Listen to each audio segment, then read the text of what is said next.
Welcome to English Grammar Center. My name is Monwar Hussain. I am an assistant teacher of Janojagaron Jatiyo Bidyaloy, Hajibara. মৰমৰ ছাত্ৰ ছাত্ৰীসকল, আজি আমি এইটো ভিডিঅ'ত কৰিম 15 নম্বৰ লেছনৰ অনুশীলনী 15.1ৰ কুৱেশ্যন নম্বৰ 1 2 3 4 5 6 7 8 9 10 11 আৰু 12 চোৱা।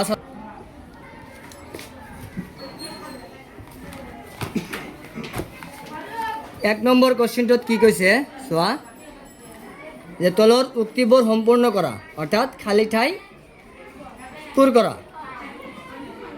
তো আমি ফৰ্মুলা এণ্ড ৰিভিউ নামৰ এটা ভিডিঅ' বনাই দিছিলোঁ, তাত ডিছকাছ কৰা হৈছিল, এইবিলাক ডিছকাছ কৰা হৈছিল। এইটো আমি ডাইৰেক্টলি নকৰোঁ, ইয়াতে আমি বুজাই দি আছোঁ ছাত্ৰ ছাত্ৰীসকল। চোৱা, ঘটনা ইৰ সম্ভাৱিতা প্লাছ ঘটনা ই নহয়ৰ সম্ভাৱিতা ইকুৱেল কিমান হ'ব? এইটো 1 হ'ব, এইটো 1 হ'ব এক নম্বৰৰ। তাৰপিছত 2 নম্বৰত কি কৈছে? কেতিয়াও নঘটা ঘটনাৰ সম্ভাৱিতা হ'ল এইটো 0, মানে কেতিয়াও যিহেতু নঘটে, এইটো আগত বুজাই দিয়া হৈছিল। কেতিয়াও নঘটা ঘটনাৰ সম্ভাৱিতা হ'ল 0, এনেকুৱা ঘটনাক কয় অসম্ভৱ ঘটনা। নিশ্চিতভাৱে ঘটা ঘটনাৰ সম্ভাৱিতা হ'ল 1, এনেকুৱা ঘটনাক কয় নিশ্চিত ঘটনা। এটা পৰীক্ষাৰ সকলো প্ৰাথমিক ঘটনাৰ সম্ভাৱিতাৰ সমষ্টি হ'ল 1। এটা ঘটনাৰ সম্ভাৱিতা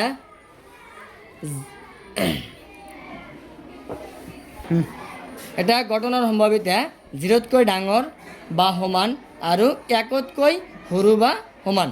আমি আগত এইবিলাক ভালদৰে বুজাই দিছিলোঁ ছাত্ৰ ছাত্ৰীসকল।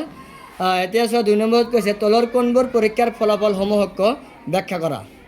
এজন ড্ৰাইভাৰে এখন গাড়ী ষ্টাৰ্ট দিবলৈ যত্ন কৰিছে, গাড়ীখন ষ্টাৰ্ট হ'বও পাৰে বা নহ'বও পাৰে। ইয়াৰ ওপৰতেও মানে আমি যিটো ভিডিঅ' বনাইছিলোঁ প্ৰথমত, তাত ডিছকাছ কৰা হৈছিল। ছাত্ৰ ছাত্ৰীসকল সেইটো ভিডিঅ' যদি দেখিছা চাগে বুজি পাইছে এইটো কি কৈছে।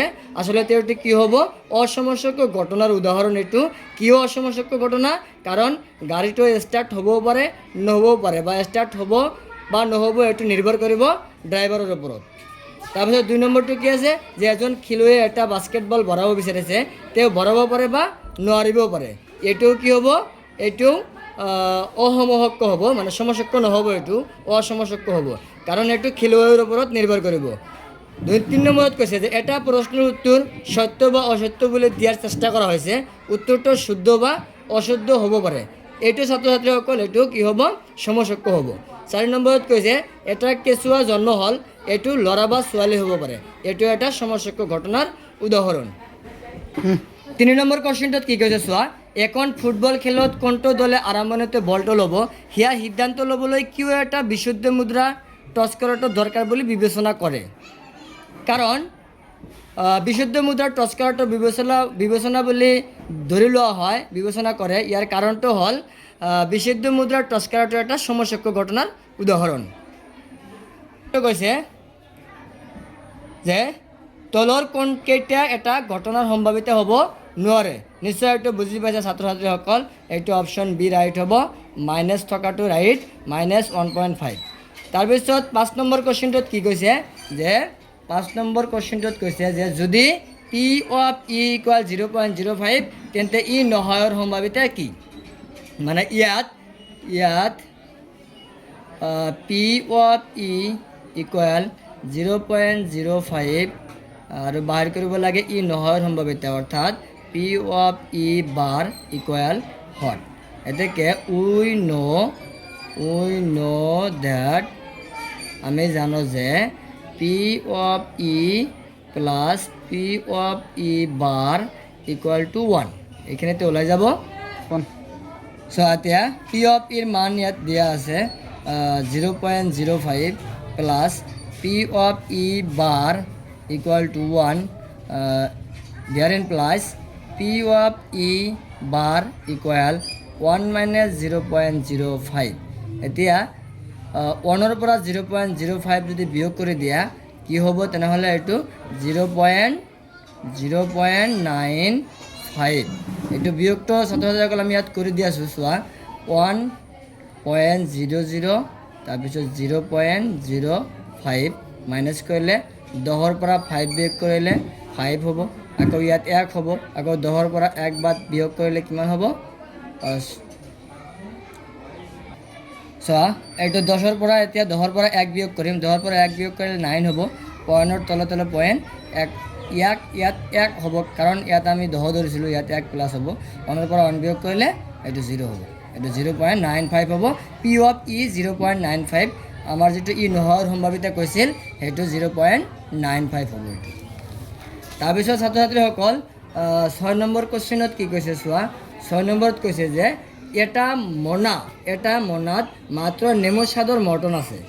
মালিনীয়ে মোনাটো নচোৱাকৈ এটা মৰ্টন ল'লে, তেওঁ লোৱাটোৰ সম্ভাৱিতা কি? যাতে এটা কমলা স্বাদৰ মৰ্টন লয়, এটা নেমু স্বাদৰ মৰ্টন লয়। চোৱা ইয়াত মোনাটোৰ ভিতৰত কি আছে? মাত্ৰ নেমু স্বাদৰ মৰ্টন আছে, কিন্তু ইয়াত 1 নম্বৰত কৈছে যে সম্ভাৱিতা উলিয়াবলৈ কৈছে যাতে এইটো কি কমলা স্বাদৰ মৰ্টন লয়। যদি মোনাটোৰ পৰা এটা মৰ্টন যদি আমি টানি আনো, মৰ্টনটো কমলা স্বাদৰ হোৱাৰ চান্স কিমান হ'ব? কমলা স্বাদৰ নহ'ব, কাৰণ তাত কমলা স্বাদৰ মৰ্টন নাছিল, সেইকাৰণে এইটো অসম্ভৱ ঘটনা হ'ব। আৰু 2 নম্বৰটো কি হ'ব? এটা নেমু স্বাদৰ মৰ্টন লয়, এইটো ডাইৰেক্টলি মোনাটোত যিহেতু নেমু স্বাদৰ মৰ্টন আছিল, সেইকাৰণে মৰ্টনটো কি হ'ব? নেমু স্বাদৰেই হ'ব, সেইকাৰণে এইটো নিশ্চিত ঘটনা হ'ব, এটা নিশ্চিত ঘটনা সম্ভাৱিতা সদায় 1 হ'ব। এইটো ছাত্ৰ ছাত্ৰীসকল ডাইৰেক্ট তুমি লিখি দিব পাৰা, 6 নম্বৰৰ 1 নম্বৰটোৰ সম্ভাৱিতা 0 হ'ব, কিয়নো এইটো অসম্ভৱ কথা কৈছে, আৰু 2 নম্বৰটো কি হ'ব? নিশ্চিত হ'ব এইটো, সেইকাৰণে ইয়াৰ সম্ভাৱিতা 1 হ'ব, ডাইৰেক্ট লিখি দিব পাৰা। তাৰপিছত কুৱেশ্যন নম্বৰ 7 কি কৈছে যে এটা 3জনীয়া ছাত্ৰৰ দলত দিয়া আছে যে 2জন ছাত্ৰৰ একে জন্মদিন নোহোৱাৰ সম্ভাৱিতা 0.0992, 2জন ছাত্ৰৰ একে জন্মদিন হোৱাৰ সম্ভাৱিতা কি? চোৱা ছাত্ৰ ছাত্ৰীসকল, হোৱা নোহোৱা, তাৰপিছত একে জন্মদিন হোৱা, একে জন্মদিন নোহোৱা, এনেকুৱা যদি কুৱেশ্যন থাকে তেনেহ'লে 2টা প্লাছ কৰি দিলে, হোৱা নোহোৱা প্লাছ কৰি দিলে = 1 হ'ব। এইটো এনেকৈ আমি কৰি যাওঁ। 7 নম্বৰটোত কৰিম, ইয়াত কি আছে?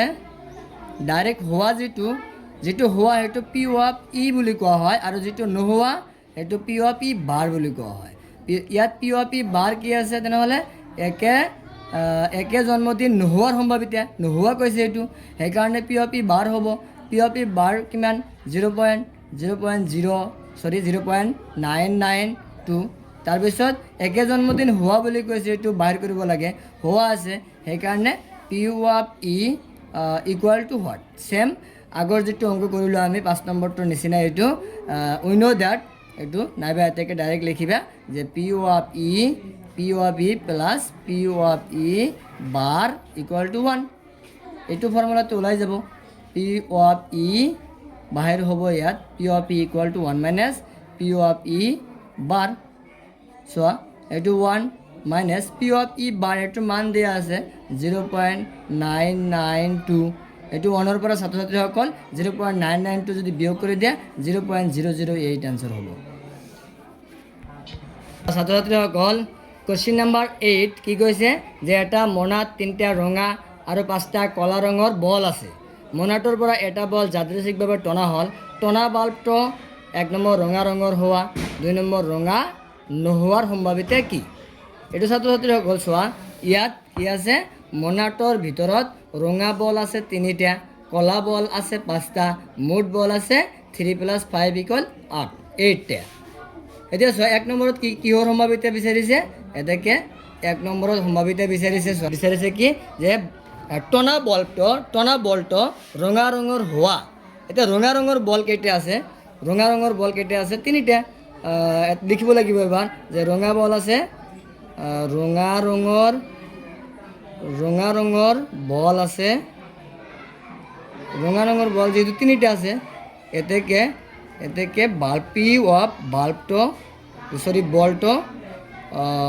বলটো ৰঙা হোৱা, পি অফ বলটো ৰঙা হোৱা, ৰঙা বল কেইটা আছে? 3টা, আৰু টোটেল কেইটা আছে? 8টা, তলত 8 হ'ব। আৰু ৰঙা বলৰ সম্ভাৱিতা বিচাৰিছে, সেইকাৰণে ৰঙা বল কেইটা আছে এইটো ওপৰত হ'ব। তাৰপিছত 2 নম্বৰত কি কৈছে? 2 নম্বৰটো ডাইৰেক্ট লিখি দিওঁ ছাত্ৰ ছাত্ৰীসকল। 2 নম্বৰত কৈছে কি? ৰঙা নোহোৱাৰ সম্ভাৱিতা বিচাৰিছে। ৰঙা নোহোৱা বল কেইটা আছে? ৰঙা নোহোৱা মানে কি? কলা হোৱা। ইয়াত অকল বলে আছে, ৰঙা বল আৰু কলা বল। ৰঙা নোহোৱা বল তাৰমানে কি? কলা হোৱা বল। ৰঙা নোহোৱা বল কেইটা আছে? 5টা। ৰঙা নোহোৱা বল আছে 5টা। এইটো এনেকৈ লিখিবা যে ৰঙা নোহোৱা বল আছে, ৰঙা নোহোৱা বল আছে 5টা। ৰঙা নোহোৱা বল মানে কি? কলা হোৱা।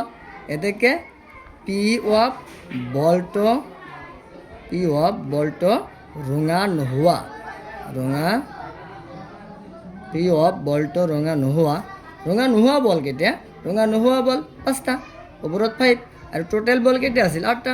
তেনেহ'লে তলত 8 হ'ব। এইটোৱে আনচাৰ হ'ব। 9 নম্বৰত কি কৈছে চোৱা, এটা বাকচত 5টা ৰঙা মাৰ্বল, 8টা বগা মাৰ্বল আৰু 4টা সেউজীয়া মাৰ্বল আছে। বাকচৰ পৰা যিকোনো এটা মাৰ্বল যাদৃচ্ছিকভাৱে লোৱা হ'ল। মাৰ্বলটোৰ ৰঙা হোৱা, বগা হোৱা, সেউজীয়া নোহোৱাৰ সম্ভাৱিতা কি? চোৱা ছাত্ৰ ছাত্ৰীসকল, ইয়াত বাকচটোৰ ভিতৰত কি আছে? ৰঙা মাৰ্বল আছে 5টা, বগা মাৰ্বল আছে 8টা, সেউজীয়া মাৰ্বল আছে 4টা। এতেকে মুঠ মাৰ্বল আছে কেইটা? 5 + 8 + 4, এইকেইটা যোগ কৰিলে কিমান হ'ব? 17টা। এতিয়া 1 নম্বৰত কি কৈছে ছাত্ৰ ছাত্ৰীসকল? ৰঙা হোৱা, অৰ্থাৎ এটা মাৰ্বল যাদৃচ্ছিকভাৱে লোৱা হ'ল, মানে যদি নোচোৱাকৈ এটা মাৰ্বল আমি টানি লওঁ, সেই মাৰ্বলটো ৰঙা হোৱা বা বগা হোৱা, সেউজীয়া নোহোৱাৰ সম্ভাৱিতা কি? এই তিনিওটাৰ সম্ভাৱিতা বিচাৰিছে। 1 নম্বৰত কি কৈছে? ৰঙা হোৱাৰ সম্ভাৱিতা। এতেকে 1 নম্বৰত কি কৈছে? ৰঙা হোৱাৰ সম্ভাৱিতা।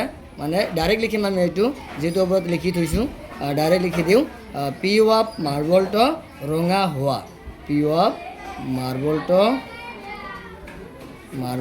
ৰঙা হোৱা। ৰঙা মাৰ্বল কেইটা আছে? ৰঙা মাৰ্বল আছে 5টা, তেনেহ'লে ওপৰত 5 হ'ব। আৰু মুঠ মাৰ্বল কেইটা আছে? 17টা, তেনেহ'লে তলত 17 হ'ব। এইটোৱে এনচাৰ। তাৰপিছত 2 নম্বৰত কি কৈছে? বগা হোৱা, অৰ্থাৎ মাৰ্বলটো বগা হোৱা, মাৰ্বলটো বগা, তেনেহ'লে বগা মাৰ্বল কেইটা আছে? ইয়াত 8টা। আমি ডাইৰেক্ট লিখিম এইটো যে পি অফ মাৰ্বলটো বগা হোৱা, মানে বগা মাৰ্বল কেইটা আছে? বগা মাৰ্বল 8টা আছে, তেনেহ'লে ওপৰত 8 হ'ব। আৰু টোটেল মাৰ্বল কেইটা আছে?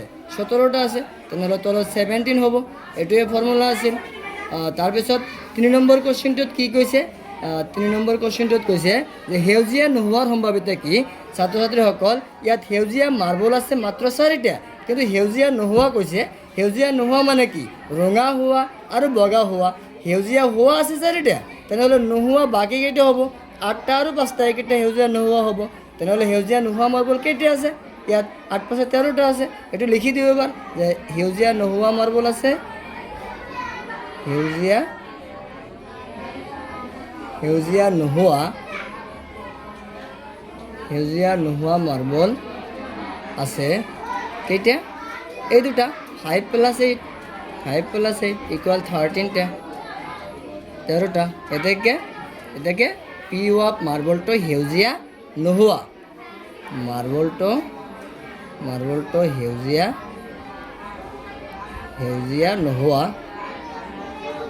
পি অফ মাৰ্বলটো সেউজীয়া নোহোৱা মাৰ্বল কেইটা আছে? সেউজীয়া নোহোৱা মাৰ্বল 13টা, ওপৰত 13। আৰু টোটেল কেইটা আছে? টোটেল আছে 17, তেনেহ'লে তলত কিমান হ'ব? 17 হ'ব। এইটোৱে আনচাৰ আছিল। চোৱা ছাত্ৰ ছাত্ৰীসকল, 10 নম্বৰ কুৱেশ্যনত কি কৈছে? যে এটা টেমাত 100টা 50 পইচা, 50টা 1 টকীয়া, 20টা 2 টকীয়া আৰু 10টা 5 টকীয়া মুদ্ৰা আছে। টেমাটোৰ ওপৰ মুখ তল কৰিলে এটা মুদ্ৰা ওলাই পৰাটোৰ সমস্যক হ'লে মুদ্ৰাটো 50 পইচা হোৱা 5 টকীয়া নোহোৱাৰ সম্ভাৱিতা কি? এই ঘটনা ইয়াত এটা আছে যে এই কুৱেশ্যনটোত কি কৈছে এই সকলোবিলাক আগত আমি লিখি ল'ম। কুৱেশ্যন নম্বৰ 10ত কি কৈছে চোৱা ছাত্ৰ ছাত্ৰীসকল, 50টা কি আছে? 100টা 50 পইচা, এইটো লিখিব লাগিব যে ইয়াত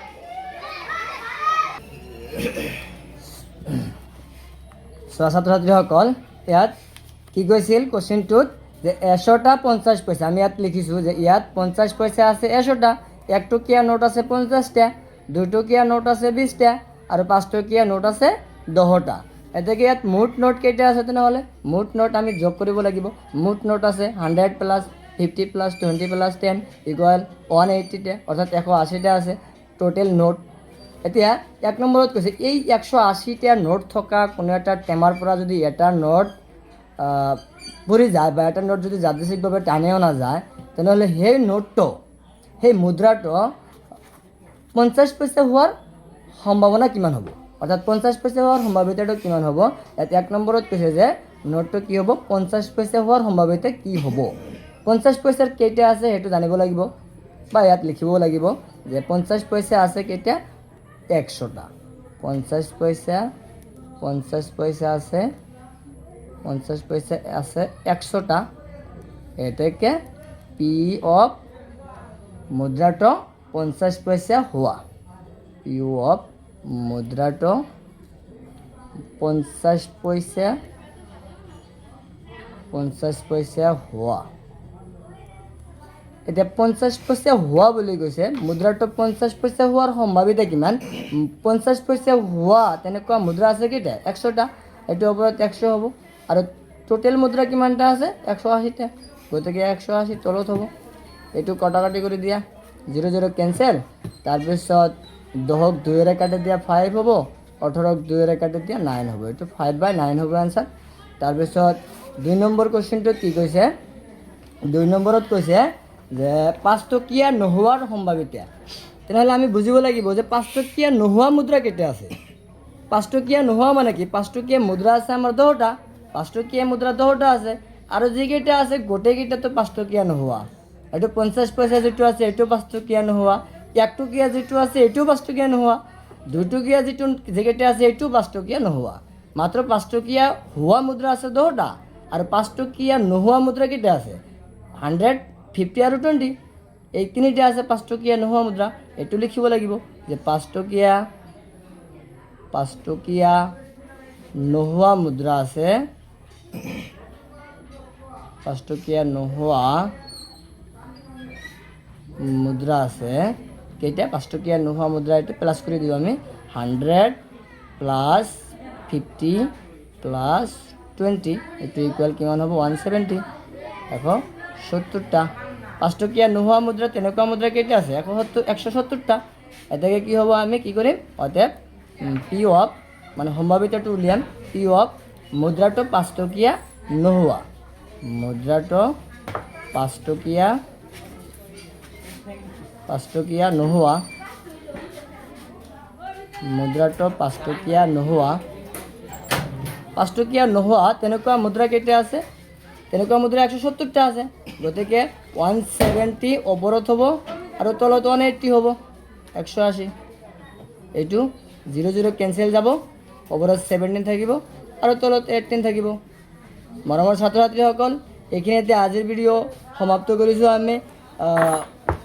তাৰপিছত কুৱেশ্যন নম্বৰ 11 আৰু 12 আমি পিছৰ ভিডিঅ'টোত কৰি দিম।